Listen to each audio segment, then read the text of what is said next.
Filing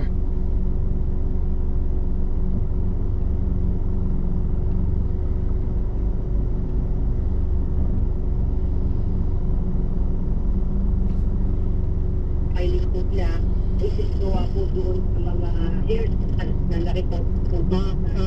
Kailan pwede ba kayo maglipat lugar? Kasi choppy po. Meron po kayong landline? Garble po, Colonel. Colonel? Hello? Colonel? Ma'am? Tawagan natin. Baka pwede ulit tawagan niyo kung meron landline si Colonel para mas clear. Garbo. So, meron na po ang DNA specimen. Hindi pa nasabi exactly kung saan galing yun. Yung specimen na kuha. At meron siya sinasabi na puto lang yung result ata ng specimen. Yes po.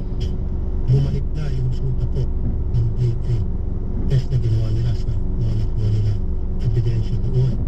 Okay, Colonel? Baka po, tayo po sir na nabanggit po kanina sir. Nilabas po ng forensic group yung resulta po yung ginawa po nila DNA finding. Tungkol po sa mga airstone na na-recover po doon po sa Red Horn PRB at lumalapas po sa kanilang DNA profiling na yung airstone po nag-match po sa DNA po ng magulang po ni Miss Catherine Camilon po.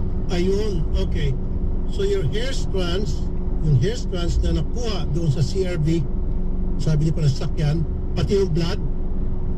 Yung hair strands pa lang po, Sir Rafi, ang natatapos Hair strands pa lang? na examination po. Opo, nagmamatch po sa DNA hair strands Sa DNA profile po ng magulang po.